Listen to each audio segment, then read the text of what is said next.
ने एक भाषण के दौरान कहा था कि कई बार हमारी जिंदगी में कुछ ऐसा होता है जो उस टाइम पर तो हमें अच्छा नहीं लगता और हम बुरा भला सोचने लगते हैं, लेकिन कई बार वहीं एक समय ऐसा होता है जब हमें कुछ नया और अलग करने की प्रेरणा मिलती है। दुनिया को आईफोन देने वाले एप्पल कंपनी के को फाउंडर स्टीव जॉब्स का आज बर्थडे है।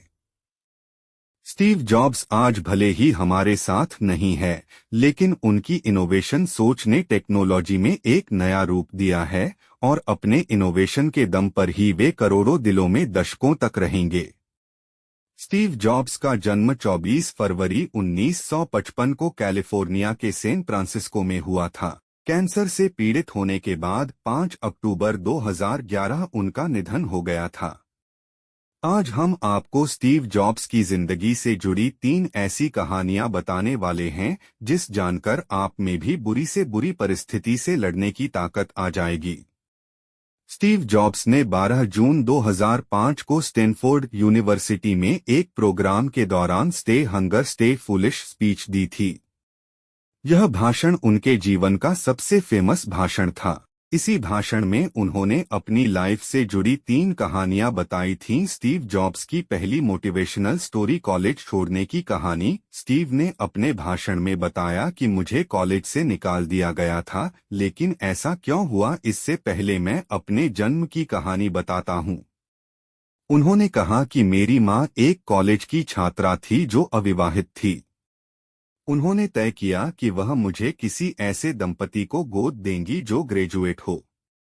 मेरे जन्म से पहले ही यह तय किया जा चुका था कि मुझे एक वकील को गोद दिया जाएगा। वकील दंपति जो मुझे गोद लेने वाला उसे लड़का नहीं था। जब मेरा जन्म हुआ और उन्हें पता चला कि बेटा हुआ तो वह मुझे गोद लेने के लिए तैयार हो गए, लेकिन इस बीच मां को पता चला कि जो लोग मुझे गोद ले रहे हैं वो ग्रेजुएट नहीं हैं, तो मां ने मुझे देने से मना कर दिया। स्टीव ने कहा कि कुछ महीनों के बाद गोद लेने वाले पेरेंट्स ने आकर मां से कहा कि वह बेटे को कॉलेज भेजेंगे, उसे ग्रेजुएट कराएंगे। तब मां तैयार हो गईं। जब 17 साल का था तब मुझे कॉलेज में एडमिशन मिला। जब पढ़ाई कर रहा था तब मुझे ऐसा लगा कि मेरे माता पिता की पूरी कमाई सिर्फ मुझे पढ़ाने में ही चली जा रही है, तो इस पर मैंने कॉलेज ड्रॉप करने का फैसला लिया। उस समय यह गलत निर्णय लग रहा था, लेकिन आज मुड़कर देखता हूँ तो मेरा निर्णय मुझे सही लगता है। खर्चा निकालने के लिए मैं कोक की बॉटल्स को बेचता था ताकि शाम को खाना खा सकूं। खाना खाने के लिए मैं 7 मील चलकर कृष्ण मंदिर जाता था। मैंने कैलीग्राफी की पढ़ाई करने का निर्णय लिया और शेरिफ और सैन शेरिफ टाइपफेस सीखा।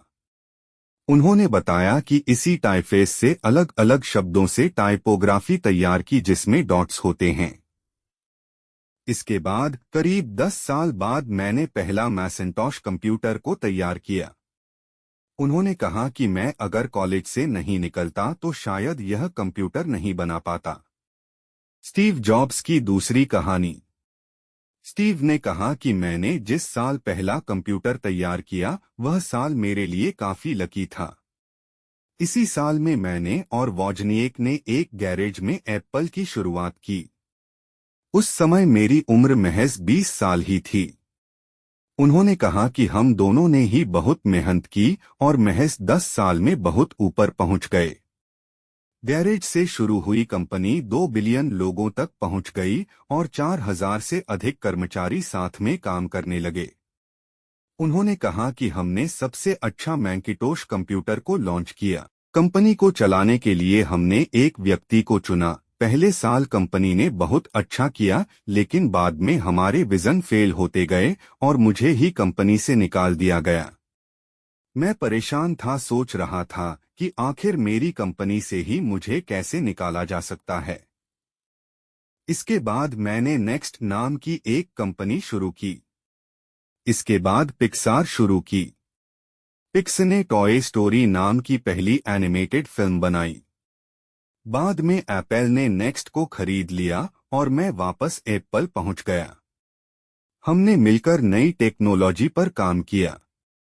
अब मुझे लगता है कि अगर मुझे एप्पल से नहीं निकाला गया होता तो शायद ये सब नहीं कर पाता। स्टीव जॉब्स की तीसरी कहानी।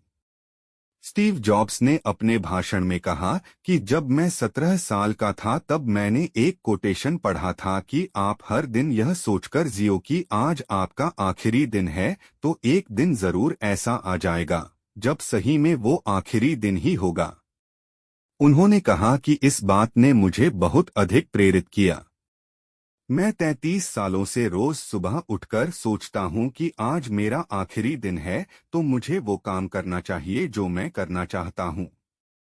जब आप यह सोचते हैं कि मैं जल्दी मर जाऊंगा, तो मुझे जीवन में और ज्यादा काम करने की प्रेरणा मिलती है। उन्होंने कहा कि मुझे कुछ साल पहले ही कैंसर के बारे में पता चला। डॉक्टर ने कहा था कि मैं 3 से 6 महीने ही जिंदा रह पाऊंगा। मैंने अपना इलाज कराया, मेरी सर्जरी हुई और अब मैं बिल्कुल ठीक हूं। उन्होंने कहा कि मैंने बहुत करीब से मौत को देखा है। यह सच है कि कोई भी मरना नहीं चाहता, लेकिन सच्चाई यह भी है कि हर किसी को एक न एक दिन मौत का सामना जरूर करना है।